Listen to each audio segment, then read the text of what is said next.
Welcome to Plain Talk, where we're going to be talking with Congressman Kelly Armstrong. Although Congressman for not much longer, one way or the other. I guess we're going to have an election come November. He may be governor. He might not be governor, but that's what he's campaigning for right now. Chad Oban joining as well. Kelly, how you doing? I'm doing great. How's the gubernatorial campaign going? It's been kick up in earnest again this week. I'm in D.C. until tonight. This is Wednesday, and so fly home tonight. But, we may confuse motion with progress a lot, but I've been in D.C. every week but one since the primary. So, Kelly, speaking of being in D.C., it seems like Congress isn't getting a lot done, and then y'all went on break. Are you frustrated with the lack of progress of getting budgets done and that kind of thing? Well, I don't think Congress has done a budget in 25 years that's actually been a real budget. We've passed 5 of the 12 approach bills, which is somewhere around 70% of all government spending. The Senate's passes 0. We get a lot of, Chad, we bring them to the floor and then they fail. So we get a lot of press for that, and rightfully so. I mean, when you're in the majority and you're bringing a bill to the floor that you're not going to get any Democratic votes, you still can't pass it. But I get frustrated. I get frustrated because we're pretending like we're doing something, and what's going to end up happening is sometime before December 20th, we're going to pass a CR, which is what we were going to do 6 months ago, and that in and of itself really frustrates me. I wish we did the appropriations process, but it also frustrates me that we pretend that's not what we're going to do. Do you feel, does it frustrate you? I mean, talking about the appropriations process and everything, I had a column recently, and it really frustrates me that Republicans took the national debt and the deficit out of the platform. And I get it. The platform is symbolic. It's like we all talk about it around convention time, and then nobody talks about it again until, the next convention. But still, it seems like a shift away where Republicans who have traditionally positioned themselves to be the fiscal conservatives, the fiscal stewards, aren't talking about this stuff anymore. Does that bother you? I'll tell you what bothers me worse. 75% of government spending is on autopilot. 75%. So of the discretionary spending, half of that is military and interest on the debt.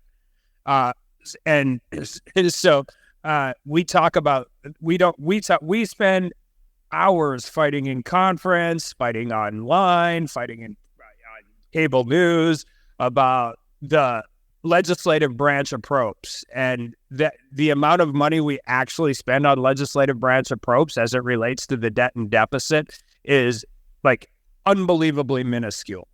And so but until you deal with mandatory spending, you can't deal with it. Yeah, well, I mean, Congress could turn off the autopilot switch, right? I mean, who turned it on in the first place?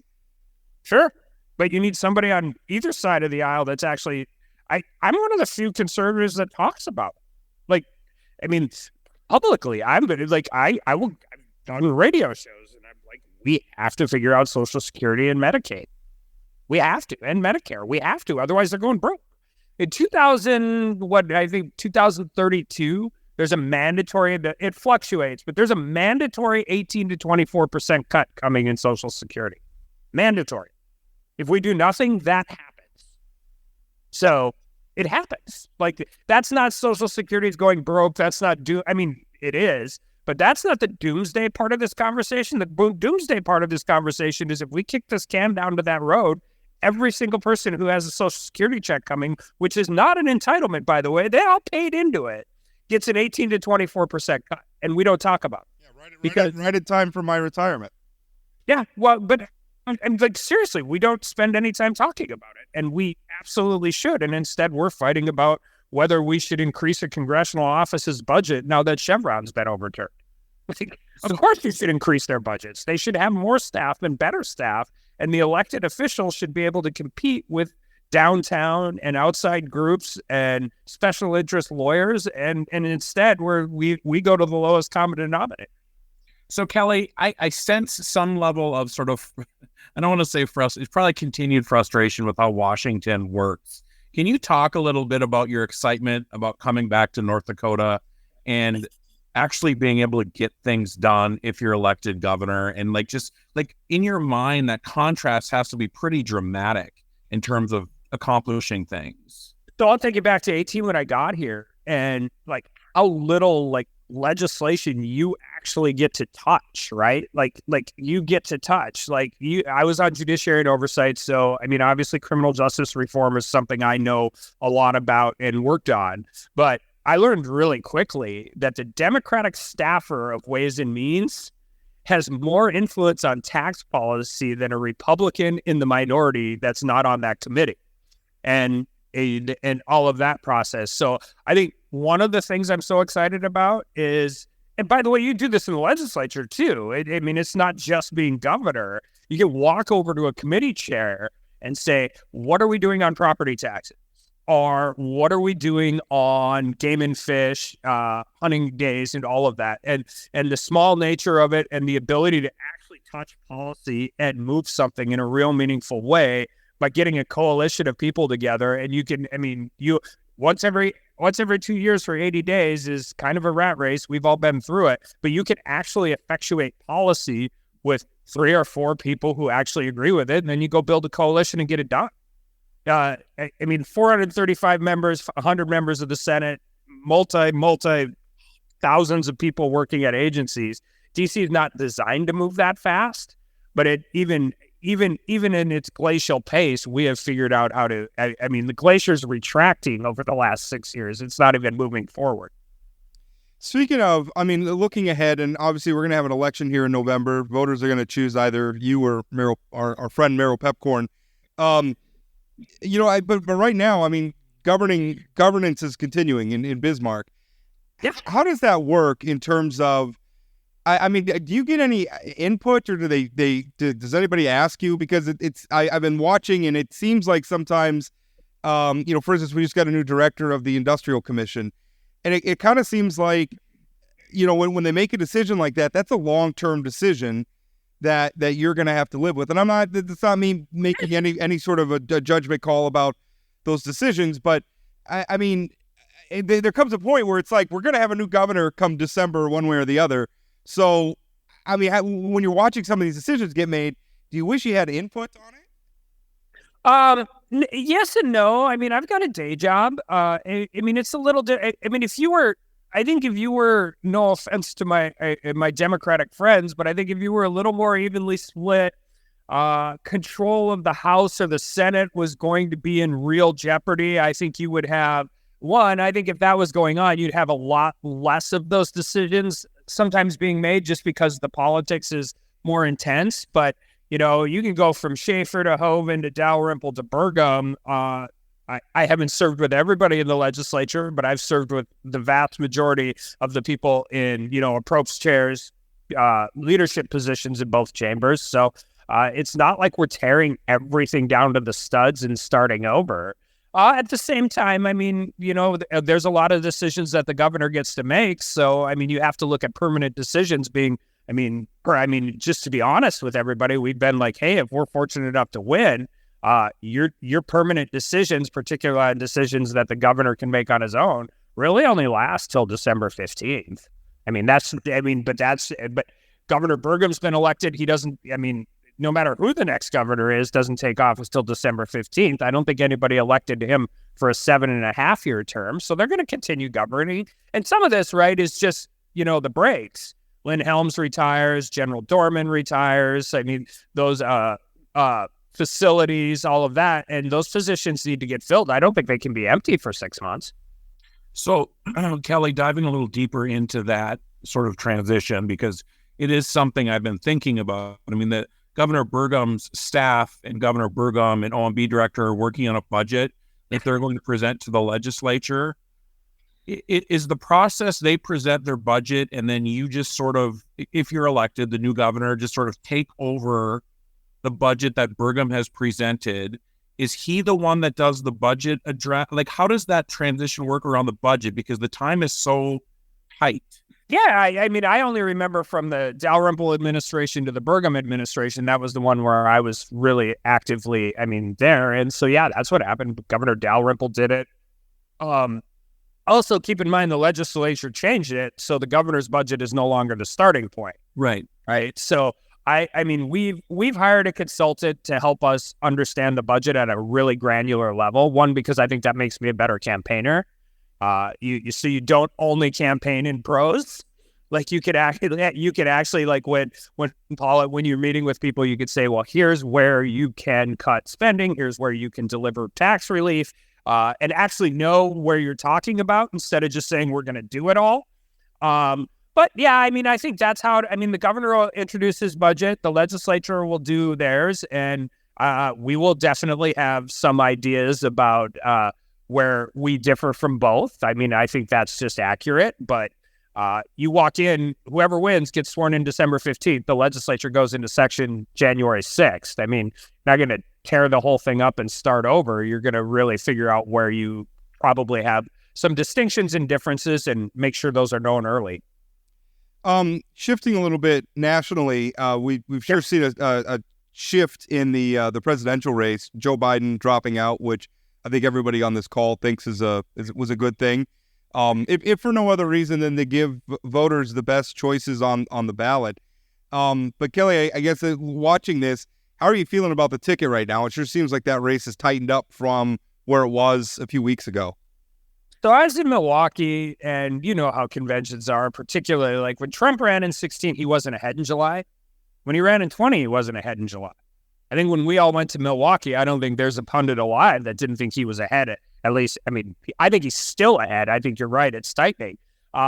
So you're down there, and you got all the political people, and they're like, this is going to be like the biggest landslide win since Reagan's reelected in 1984. And I'm like, it's 40 counties in 5 states. It's always been 40 counties in 5 states. That's the way the map shapes up. You can go from Wisconsin to Michigan to Pennsylvania. Democrats think Georgia's in play probably more now than when Biden was at the top of the ticket, Arizona, Nevada. So it's always, Trump won 306 electoral votes in 2016. Biden won 306 electoral votes in 2020, 270 to win. So I think there's no doubt that the Democratic base is energized. I think it's still too early to tell if they're energized for her, if they're just energized because it's not President Biden. But you go past the Olympics, you go to the convention, whatever happens, all of those different things, there's very much a sugar high feel to it.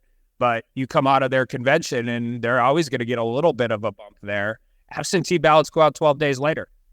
So everybody better be paying a whole lot of attention, particularly if you're doing that. And I just saw the Trump campaign just spent $16 million in swing states. They're doing it on immigration and the border. I think that is far and away, probably just from what we know about what North Dakota people ask about, and also what Vice President Harris's position was in this administration. I think that's probably the best and most effective opening salvo, and we'll see what it looks like in 10 days. So one of the things that I think is, I think the transition from being excited about Biden being out to being excited about Kamala, I think that's actually happening. I'm sort of feeling that in the last few days. But one of the things that I heard some pundits talking about today, that the sort of difference between the tickets right now, and we obviously don't know who Kamala's running mate is Kamala and her supporters are looking forward and they're having fun, where Trump is more looking back at 2020 and all those kind of things. And the fact of the matter is presidential elections usually are won by the team that's looking forward and looking into the future. Are you concerned about that at all, that Trump does seem to be spending a lot of time looking backwards rather than looking forward at what's best for the people of this country? Yeah, I think there's two sides. Attacking the current administration's policies on inflation and the border and energy and all of that, I think is appropriate. I think right. Those are, by the way, I don't think they're appropriate just because it's easy. I think they're appropriate because that's what people care about right now, right? Like, I've seen all the polling, I've seen all the crosstabs. I think when you get back to like all of the other stuff and the airing of grievances, I don't think people. I just don't think that's. I mean, the appropriate rate of campaign. I get it. I understand it. I mean, if people get treated unfairly in politics all the time, either real or perceived. But I think, I think when you want to win an election, you need to run to win an election and not run to what makes you what is cathartic to talk about. That does make me laugh a little bit when I hear like the airing of grievances and stuff. When I hear politicians, and maybe it's just because I am in the news media, but when I hear people, whine about the mainstream media, this or that, it's pretty evenly divided. I mean, the idea that, even top of the heap media outlets like the New York Times and that are gatekeepers to information anymore just isn't true. I mean, don't get me wrong. The New York Times has plenty of influence and all that, but so does Fox News. So do a lot of internet influencers, some of whom I wish didn't have as much influence as they did. I don't know. When I hear the whites, just stop whining. Like, it's pretty evenly split. Okay. I can tell you for 25 days, it was really odd out in D.C. when every single D.C. media outlet was looking for Democratic leadership and really questioning every single decision of the White House. And I can tell you since last Sunday, everything feels a lot more natural. They're all bear hugging the Democrats again, and everything's good and ready to go forward. I do think, to your point, though, I think information is way more decentralized than it ever used to be. And I think that is both good and bad. Donald Trump has figured out how to communicate with people, bypassing all of that more so than any other candidate in history. Good, bad, and different. You deal with it, but he's figured that out, which is helpful.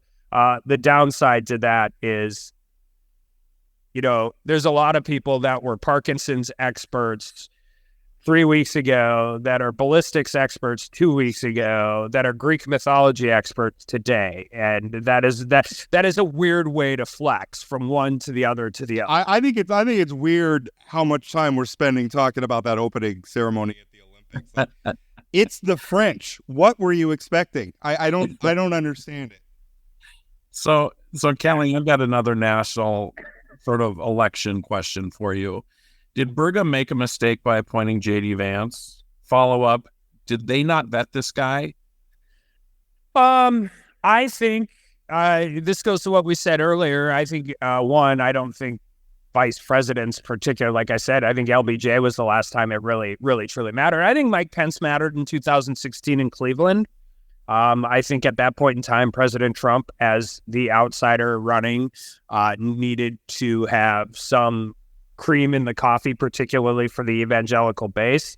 But I think when you keep having to answer tough questions about a vice presidential candidate, you would wish maybe that you had a vice presidential candidate you weren't having to answer as many tough questions about. But we're going to go. He also has a tremendous amount of appeal to an entire, the younger, more populist Republican Party members. So I think there's good and bad to all of it. I'm assuming they don't like answering those questions as much as they have to. But at the same time, I don't think vice presidential candidates actually have that much to do in an election. And particularly when Trump turns the volume up to 10,000 at the top of the ticket, I think you're moving forward. I wish you would have picked Brigham. You guys know that. Yeah. And that's who I wish would have been the vice president.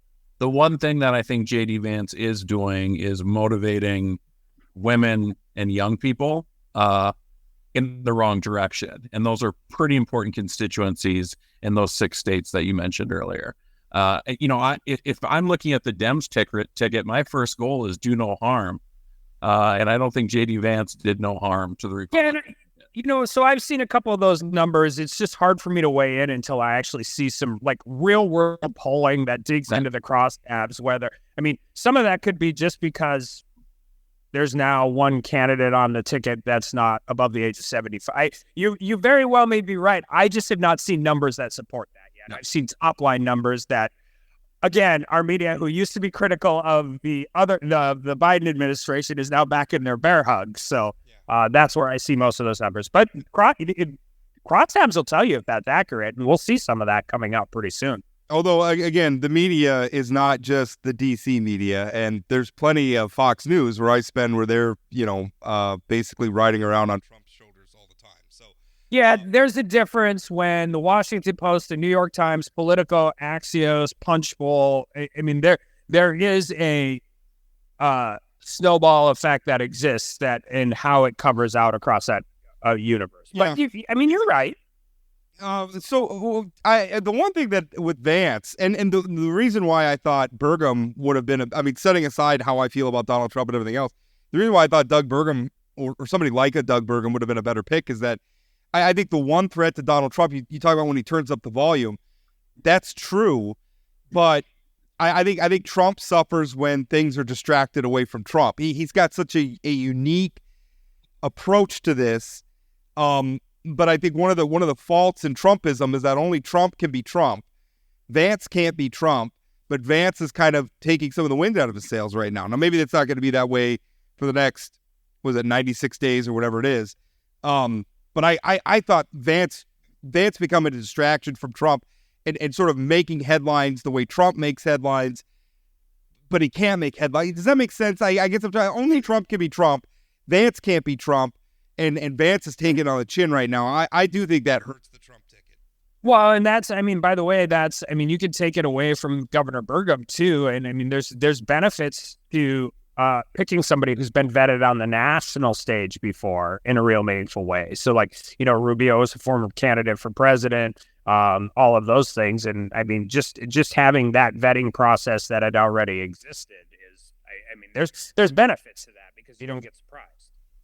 Well, and I think one of the things that surprises me about the Vance stuff, it's not that old, right? It's just from 2 or 3 years ago, 4 years ago, and it keeps coming out. And don't get me wrong, Kamala Harris is going to nominate somebody to be her vice president, and we're going to start to see this stuff trickling out. Her vetting process is even faster, and you're going to see, probably not to the same level, but there's no candidate without some stuff that the other side or other people within the party can pick at. Hey, the presidential candidate for the Democrats was polling behind Andrew Yang in her home state in 2020 when she dropped out. So right, and hopefully she learned a lot from the 2020 campaign. That's what I'm hoping took place. Yeah, she's a different candidate now. I think you can tell. 4 years is a long time. 4 years of life. There's a reason chiefs of staff don't last 4 years out here. Right. It's a lifetime in this world. So Kelly, 96, 97 days from the election. What does your next 97 days look like in order to make sure you win this election in November? So, like I said, we get back now. We'll come back in September, and then we'll have most of October off. We've given everybody a break from hearing my voice on the radio or seeing this ugly mug on TV. We have an absolutely booked August. We're going to be from one end to the other, same kind of stuff. I got to show a heifer at the state fair on Saturday, which was a tremendous amount of it. FFA and 4-H are just such cool programs in North Dakota. And spoiler, I like that a lot more than parades. I actually talk to more people doing that than you ever would at a parade. But we're gonna keep doing all of those things. I think, the benefit to spending as much money as we did spend throughout the primary is, and being out here is name ID and those kind of things are there. So we're just going to kind of reinforce that stuff and continue to move and do what we do. Go on these shows, go on all the radio, do interviews, and get across the whole state of North Dakota in August and October. Did you get a blue ribbon? I did not. I did not win. We had I got there and we participated, and I learned a lot about showing a heifer. That doesn't mean I was good at showing a heifer, but it was a lot of fun and it was really cool. And was it your heifer? No, we get paired with a 4-H junior or senior in 4-H, and it's at the end they've been doing. Talking to those kids. State fair is a grind for them. They're there for like 15 days straight. They're doing all of this stuff. It's really a tremendous amount of work. And a really unique thing that I had never done before, but they invite elected officials to do it every year, and I think we're going to make it an annual. I'll tell you what a grind is the North Dakota State Fair parade. If I could, as a Minot resident, if I could complain for a minute, that parade is 3 hours long sometimes. They need to curate We got too many floats. Anyway. All right. You got Mandan and Rough Rider Days in Dickinson too. They're all a big, awesome, great parades. Don't get me wrong. I'd rather go to the FFA and hang out with farm and ranch kids from across North Dakota. There you go. Hey, well, one thing, we were talking about the national debt just passed. I asked a question about the debt and deficit earlier, and we talked about we're heading towards some pretty choppy waters. I think fiscally, the national debt just crossed $35 trillion. But I mean, you're looking at potentially being elected governor of North Dakota. Are there steps the state of North Dakota needs to take to sort of harden itself against financial trouble at the national level? I mean, we have a lot of federal money in our state budget. Do we need to be concerned about some of that money evaporating and being prepared for what we're going to do? If that happens? I think the biggest one that we've noticed even since I was in the legislature is the amount of money goes into the highway fund. And the construction fund, and if that number gets held even, none of that stuff's cheaper than it was in 2013 and all of that. But then, whether it's education, whether it's health and human services, you need to look at where your matching dollars are and make sure you have some things. Now, North Dakota is better positioned, I think, than anybody else. $10 billion in assets at the state bank, over $10 billion in the legacy fund, just under $7 billion now, I think, in Common Schools Trust. NDERF's got a huge surplus. I mean, there's a lot of places to that, but I think the biggest thing we should look at, and it's not across the board. I mean, I can tell you is our growth in spending has been pretty significant since 2013 as well, and a lot of that was necessary. I mean, you just look at the census numbers from 2010 to 2020. There's reasons why we did that. I sponsored the surge bill, but that continued upward growth is unsustainable as well. Sorry, I thought Rob was jumping in to wrap us up. I know we can wrap there. That was the most awkward moment in the history of the chat. I think I made a move towards my microphone that made Chad think I was going to jump in again. So that's my fault. Kelly, thank you so much for your time. Appreciate it. Thanks, absolutely. A lot of Legion baseball, Babe Ruth baseball going on this weekend. So go find your guys a taco at a bag somewhere and go have fun. I'm going to go down to South Bismarck and watch a little, is it 14 and under? Yeah, 14U. My son plays at 2 o'clock on Wednesday, and then hopefully I'll get to see him play tomorrow. So, is taco to bag, that's your go-to ballpark treat? My go-to ballpark food is all of it. Redesigning the concession stand at the Dickinson baseball field may be my greatest accomplishment of the last 20 years. And quarter-pound burgers or quarter-pound hot dogs, tacos. I like the taco in the bag with the regular shredded cheese and the nacho cheese from the nachos. Like, someday Kelly's going to look back on his career. What was your greatest accomplishment? And we're going to hear that soundbite. No, so I'm actually really proud of the Dickinson Baseball Park. I was the president of the baseball club for 10 years. We got turf. We have a really, really awesome field, and we worked really hard to do that, to raise the money to do it. We've brought in regional tournaments. We brought in Babe Ruth World Series. We have the big sticks now. And so we always had a great location for our field, but getting out there, grinding amongst the community, figuring out how to do, some of those public-private partnerships that people either like or want to really complain about. But we built a really nice baseball park that gives a lot of kids in a small town something cool to do all summer long. And people aren't watching this, but I have a painting of it in my office in DC, and I'm proud of the work we did there. Not to mention, Chad, if you can deal with youth sports parents, you can deal with members of Congress. But I just heard Kelly say, as governor, he will deliver a new ball field to every community in this state. No, that is not what I said. I will come to the ball field in your community, preferably when there is any kind of baseball game going on. Because you believe in local control to make those decisions. He'll come when there's a nice concession stand and they're teeing up some tacos in a bag. Perfect. I'm in. Double cheesed. All right. We're going to end it there. Thanks, Kelly. The cold cases you see at the Vault have captivated readers across our region for years. At the Vault podcast, our team of professional reporters takes you further into those stories with new interviews from family members, investigators, and experts. Check out The Vault at inforum.com/The Vault and subscribe to The Vault wherever you find your podcasts. Welcome back. Just finished up with Kelly Armstrong. And,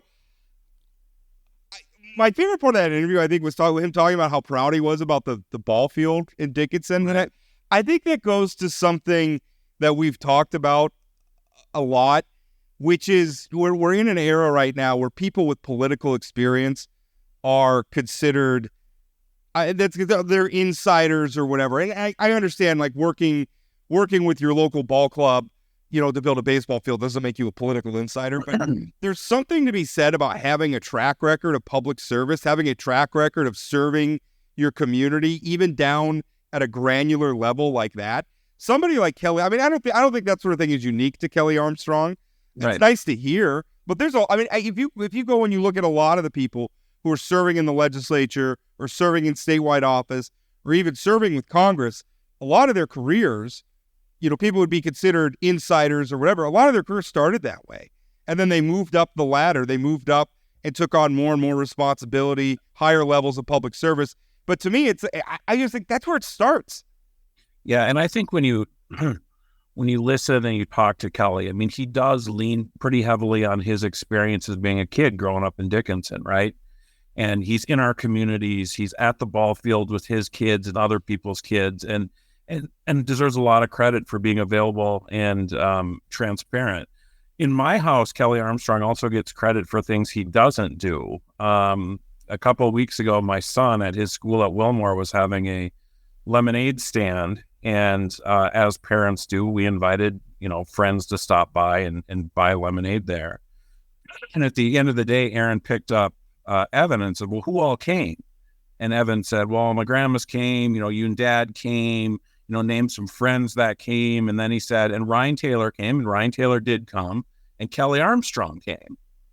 And Aaron said, "I don't think Kelly Armstrong came." And he said, "Yes, she did." And Aaron said, "I think you're thinking of my friend Kelly Shetler." And Evan said, "No, I was there. You weren't. That was Kelly Armstrong." So Kelly Armstrong got credit for coming to my kid's lemonade stand, even though it was a 8th grade Wachter teacher. But if your name is Kelly at the Obans, evidently you're Kelly Armstrong. So he was telling all his friends that Kelly Armstrong came to his lemonade stand. So Kelly gets credit even when he doesn't do things. Well, that's also such a North Dakota thing. Like, I was driving through a Bismarck neighborhood one time and randomly saw Kevin Kramer out snow blowing his driveway, right? How often are you going to see that, right? Like, yeah. I've run into Chad Oban in the grocery store. Like this. Well, and the fact that Evan didn't even think it, well, of course it was Kelly Armstrong that came to my lemonade stand. So let's, good stuff. We talked to Kelly a little bit about some of this national stuff. I thought he was actually pretty candid about J.D. Vance. Sometimes you expect people to go into full-on partisan mode.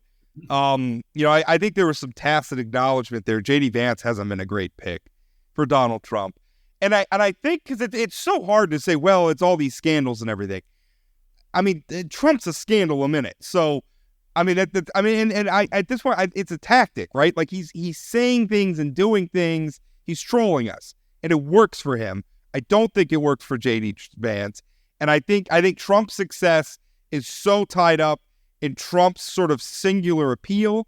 I think anybody on the ticket that distracts, like if you have a sideshow that's distracting from, what's going on in the center ring, I think that hurts Trump. And I think that's what Vance has done.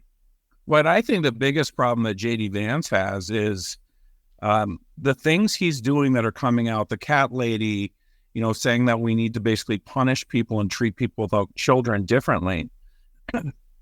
That is motivating the people that Kamala Harris needs to motivate and swing her direction. Suburban women, younger people, really getting those folks motivated and going her way. So I think he's really net negative. I've got to be honest, the more I see J.D. Vance, he reminds me of a national Brandon Pritchard. Like, just sort of, he comes across as sort of smarmy. He comes across as somebody who thinks he's better and really judgmental, right? It's strange to me that the Democrat Party right now seems like the party of just leave me the hell alone. right? I mean, it's the Vances and others who are judging the hell out of how people are living their lives and if they're choosing to have kids or not having kids. I have to believe Trump is kicking himself here, and in how much of a better pick Doug Burgum would be, because nobody'd be talking about Doug Burgum right now, and that's what Donald Trump should want. Yeah, well, I think that's the perfect pairing for Donald Trump. Is you don't want anybody who's going to be a distraction. J.D. Vance is a distraction, and not in a good way. The one thing I will say is I think Democrats are in danger though of going overboard on Vance, because there is a point at which he said some things that are very offensive and very, I think, motivating to certain types of voters. But on the other hand, there's a point at which you could turn him into a martyr too. I heard there was a segment on CNN, and I think it was Molly Jong Fast, but she made a comment about how, J.D. Vance only wants white children to advance. J.D. Vance has mixed race children. Right. And if you start attacking, stuff like that is going to make him look sympathetic. And so Democrats, I think, have to be very, very careful. Oh, first of all, just on a human level, don't do that stuff. I don't think it's helpful. But on another level, tactically, you run the risk of making him feel sympathetic, and then you lose the ground you made. Yeah. And the nice thing in this case is Democrats don't have to overplay this. I mean, that comment that you just referenced was ridiculous, because all you have to do is use J.D. Vance's words to talk. I mean, you don't have to accelerate this or pour gasoline on it. Just let the clip speak for themselves, because it seems like every couple of days there's more of this doubling down on, calling people without children psychopaths and that kind of stuff. That's some really out there, in the words of Tim Walz, weird stuff that these folks are doing. So I hope the Democrats don't overplay this, because I think the things he said in the past 5-6 years or so, they speak for themselves, and they're going to do a lot of work on behalf of Kamala Harris's campaign. I think even the weird line is in danger of being like, it was good. It sort of encapsulated a moment. It's time to let it go. It's time to move on. Right. I mean, there's a point at where, but the political people and the pundits, they do this all the time, where they get a hold of something and then they just beat it into the ground, or something that was a good point, or that really described something really well. They take it and they exaggerate it, and then it becomes useful, I guess. But the problem is, for guys like you and I, it seems like it's overplayed. Joe Blow citizen who's not paying attention to this stuff every day probably hasn't even heard it yet. Right? And so where's that line? I saw somebody, by the way, speaking of sort of national punditry about the presidential race, you and I made the point that it seems like Donald Trump has a hard ceiling, not unlike Rick Becker had a hard. All of a sudden, and not that I'm thinking that all these national people are listening to this little podcast, but it was kind of fun to see, like, our analysis. All of a sudden, it's like, yeah, other people are seeing it too. He got no bounce. All these things have happened, and he's still stuck right where he is.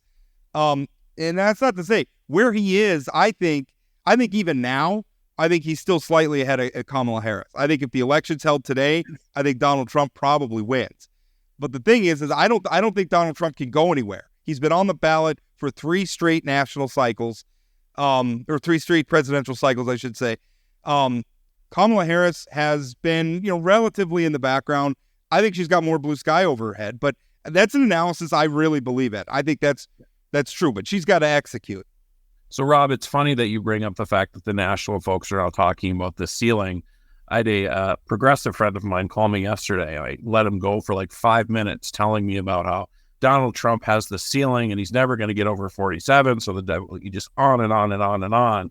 Finally, I stopped and I said, if you had just listened to the Rob Port Chad Oban podcast, you would have been thinking about this days ago, because we're so ahead of it. And he was like, yeah, whatever, but it is right. I mean, he's got a ceiling.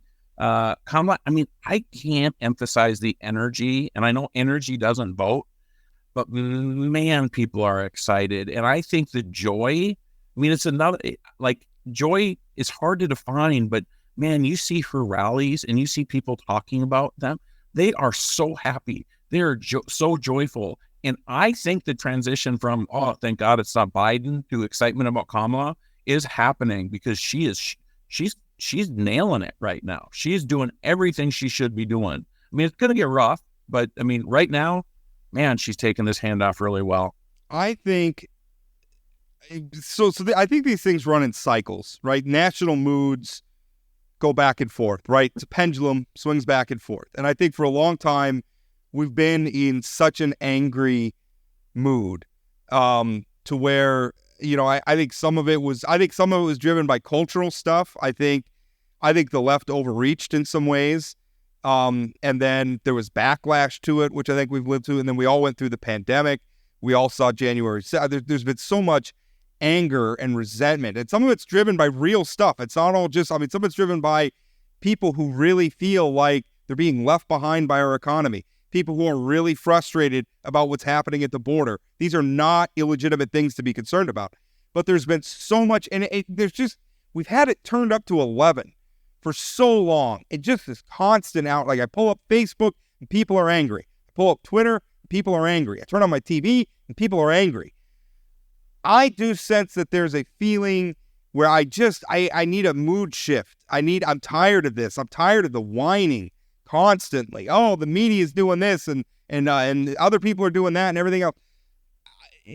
If Kamala Harris can really, and I think she has so far, but in the next, it's been 10 days. But it's been 10 days. If she can keep that going, I'm not saying that vibes can win an election, but if she could sort of represent an attitudinal shift in the United States, and I think in particular, because again, one of the things we've gone through is just, we have been litigating America's warts for a while now, and some of it was necessary, right? The Me Too stuff, the Black Lives Matter stuff, again, those represent real problems in our society.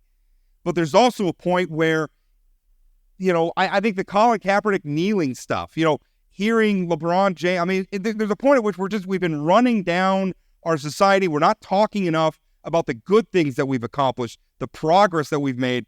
I think that could be part of the shift. And if Kamala can tap into that, I think she wins. I love the way she's using freedom, right? That to have Democrats standing up and talking about the importance of freedom as individuals in this great country to live our lives. It's often about choice and other things, choice primarily, but I think it's bigger than that. This idea of,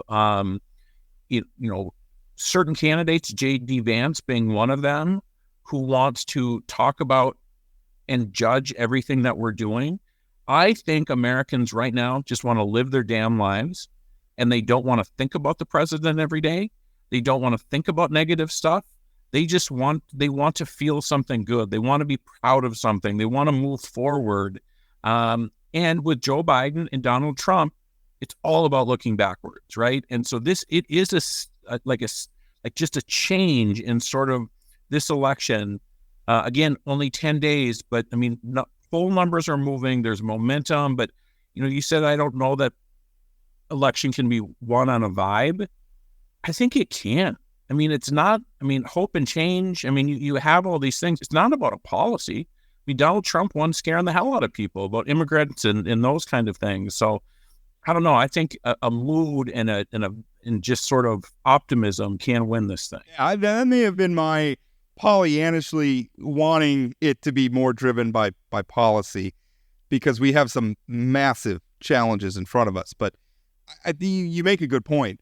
And I think that's, in a way, Democrats sort of flipping the script on Republicans. I'll be honest with you, one thing that annoys me about, sort of liberal, progressive politics was the culture war stuff. Like again, for instance, the pronoun stuff. Like my attitude about pronouns is I'm going to do my best to use your preferred pronouns because I'm a polite person and it doesn't cost me anything. I don't need to understand your experience, although I try to, but I don't. If that's what makes you feel good, then I'm going to try to do that. But on the other hand, from the left, it was like I was made to feel sometimes like if I mess up a pronoun, I'm gonna lose my job or I'm gonna be sent out. There's a point at which, constantly. I thought this white dudes for Kamala Harris thing was really interesting. I'm not a big fan of identity politics, but I was kind of watching how sort of uncomfortable it made liberals, talking about this and like active. But part of it is like, why are you being uncomfortable about that? Those are the voters you need. You have to win those people over. It's so funny you talk about the uncomfortableness. So I got a text or an email or whatever inviting me to White Dudes for Harris. And I was like, whoa, is this something we're allowed to do? I'm not sure that. So when I first got it, I thought it was like some sort of parody or something. And then I saw that it took off all over the place. But it is very, very interesting because I didn't know that people were picking up on the uncomfortableness, but I lived it. Yeah. Well, I mean, I just think like, I think it's been tough because there is, and again, I don't want to sound like some Fox News ranter, but there's something to be said when we, making like white people feel bad about themselves is not the way to win white voters. And again, I don't want to say that saying we can't talk about the fact that white men have been at the top of the social and economic heap for a long time. I'm not saying we can't acknowledge those truths and try to strive for a more equitable sort of society. But on the other hand, like making people feel guilty all the time and making them feel bad about themselves is a recipe for alienating them. Stop it. But I think it's figuring out that balance, right? Because on the flip side of that, you have people who say, I don't want to learn about slavery because it makes my white kid feel bad. Well, that's the other extreme. Yeah. Yeah. I mean, the reality is, Rob, white guys like you and I might have some history of being jerks and making some really bad decisions back in the day. That doesn't mean you and I are bad. We just need to learn about that stuff. Sure. But I think again, it goes back to, I loved your comments about the pronouns, and like, you're just doing, like, you're trying to make the person, feel comfortable. And that's what you're doing. It's sort of like, you're Rob. I'm not going to call you Bob just because I think it's a better name for you. I've had people call me Bob on purpose to like belittle me.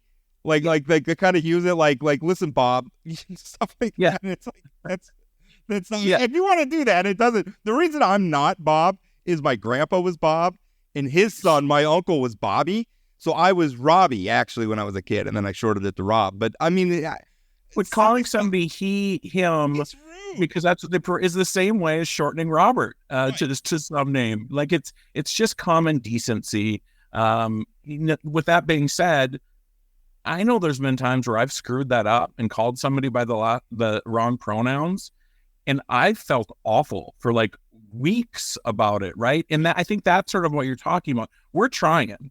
Are we going to be perfect at it? No. But at the end of the day, you be you, man. But I think that's the vibes thing. It's like, how about we just unclench a little bit, and we just not like be looking to dunk on one another all the flipping time. Right. I'd sign me up for that vibe, right? Like I'm not interested in your Facebook rant about Taco Bell not putting enough cheese on your taco. Like I'm tired of people misbehaving that way in public. I'm tired of thinking people can it's like everybody's looking for a lottery ticket or an excuse or a justification to just vent on other people. And I'm tired of it. Yeah. And I think sometimes as a society right now, because of social media and other things, we think people care a lot more about what we're doing and thinking than they actually do. Yeah, at the end of maybe people care what we're saying on this podcast, but by and large, I mean, I don't know that people care what I think outside of this or spend a lot of time thinking about what I think about things. And if they do, they're weird. So I lived this experience, right? Because I'm a guy who just started writing about politics. And I have found, and hopefully I've executed this well, but I mean, I have found I always try to have like a dose of humility with it, right? I mean, if you refer to, like, if I'm referring to myself or something, like I am open to the idea that I'm wrong about things, right? I think that's one really interesting thing about social media is it's made everybody feel like they're the star of their own little reality show, right? And so everybody has an audience now. And now everybody feels motivated to sort of serve the audience. And a lot of times, I mean, as we see, even at some of the highest peaks of the news media, some people accomplish that by just being salacious or really, really controversial or outrageous. And I mean, of course, people operating on the Facebook level are going to fall into that same temptation. And I've lived all this. Like I could be outrageous. And don't get me wrong. Sometimes there's something to be said about lighting people's hair on fire. I'm not against necessarily the polemic as an art form, but I mean, there's a point at which you have to be humble a little bit about it too. Like, not everybody's entitled to my opinion, right? I'm hoping I'm giving value, and I'm hoping people are paying attention to that. But that's what I'm trying to give them is, even if you disagree, I always tell people this, even if you disagree with me, I hope if you read something I've written or listen to something that you have found it valuable, even at the end of it, you don't agree with my conclusions. And I think if more people had that a little bit, like just pump the brakes. Also, you don't have to have an opinion about everything. You're allowed to not care about things. Yeah, I think Kelly pointing out the fact that we had, weapons expert, Alzheimer's expert, all those different things all in the same person. That's a problem. I keep thinking about, like, everybody's a star in their own movie, right? And so everybody thinks that everybody's thinking about what's going on in their day-to-day, and it's just not the case. And we all probably think that people think about us a lot more than they do. But at the end of the day, people are just living their lives, doing their own thing, probably not thinking a lot about, the lack of cheese at Taco Bell. Right. Well, yeah.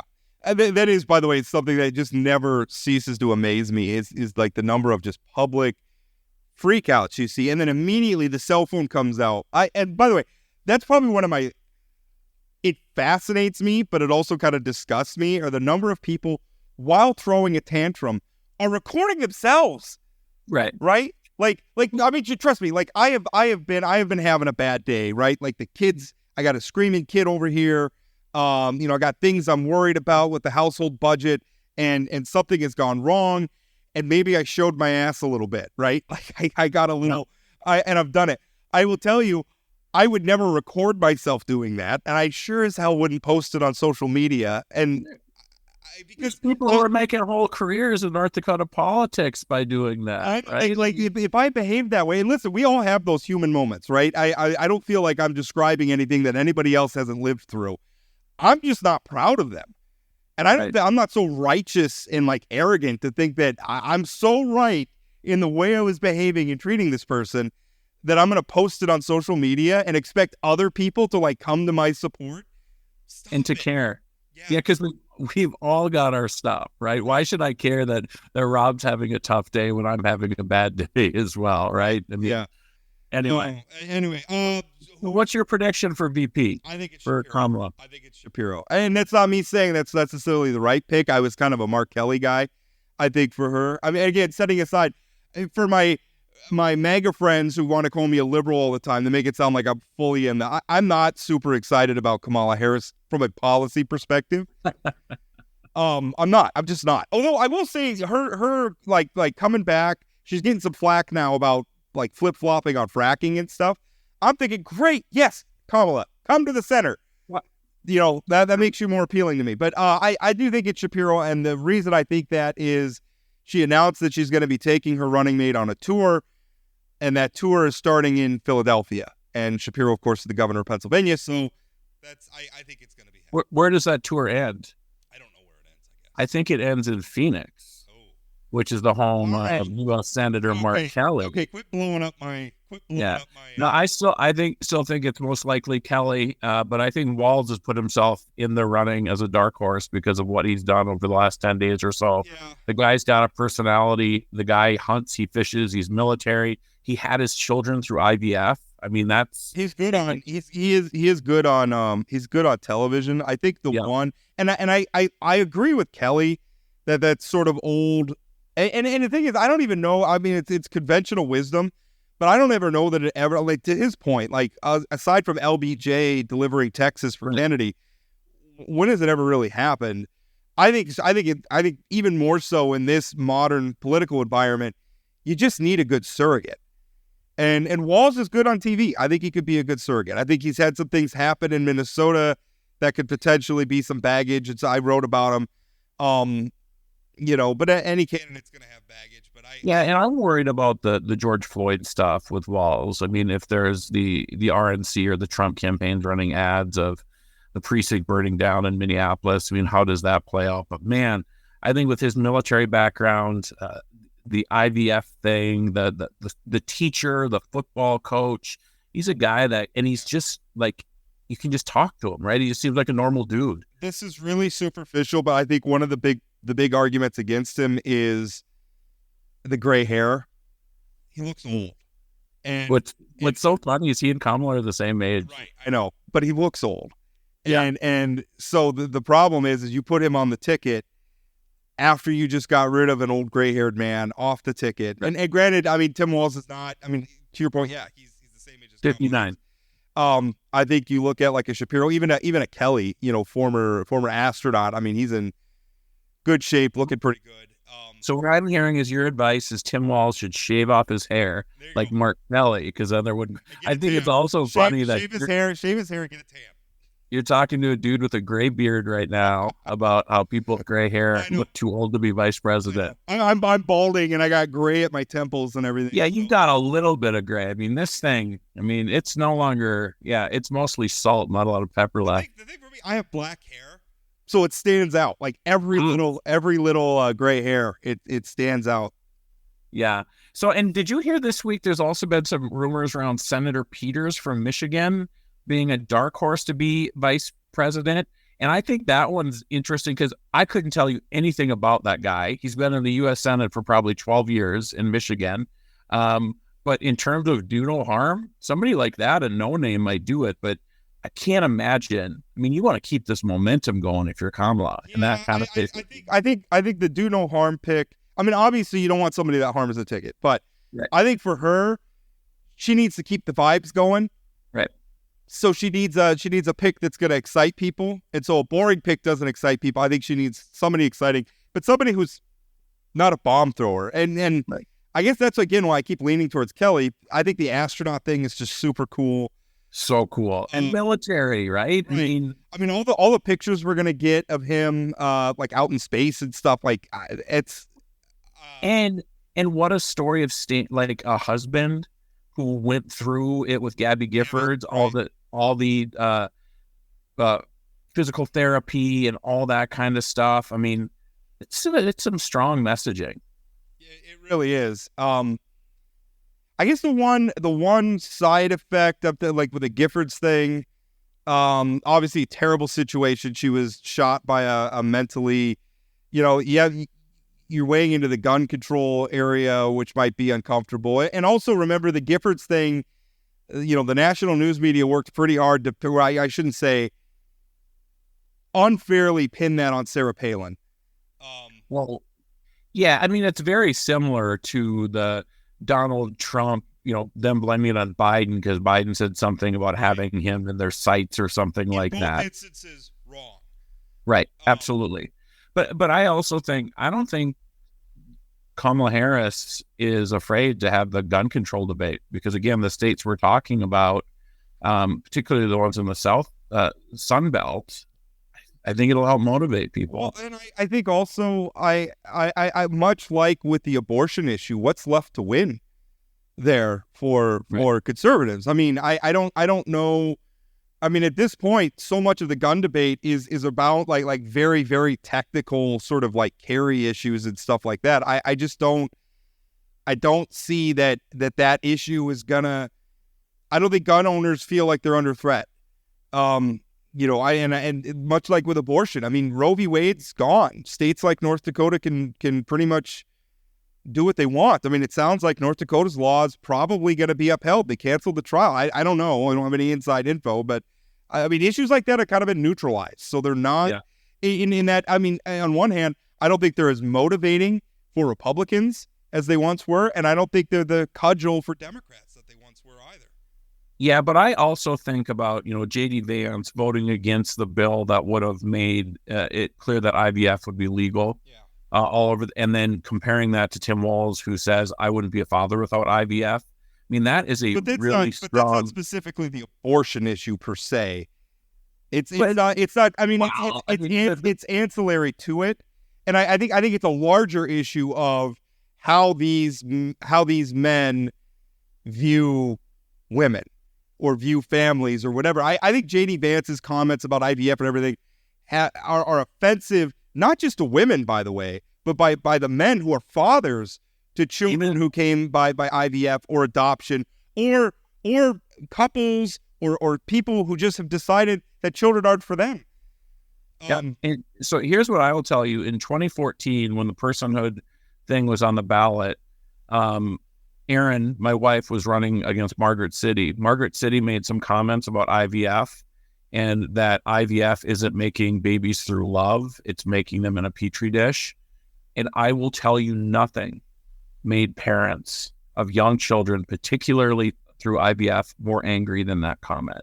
When you start talking about IVF as something that's bad or negative, or doing things like what do you do with the eggs after the fact, and then having the government make that determination of what happens, those are real life scenarios. And then you start having parents and grandparents and neighbors and aunts and uncles looking at their kids that were born through IVF and say, why does this politician think this kid is lesser than?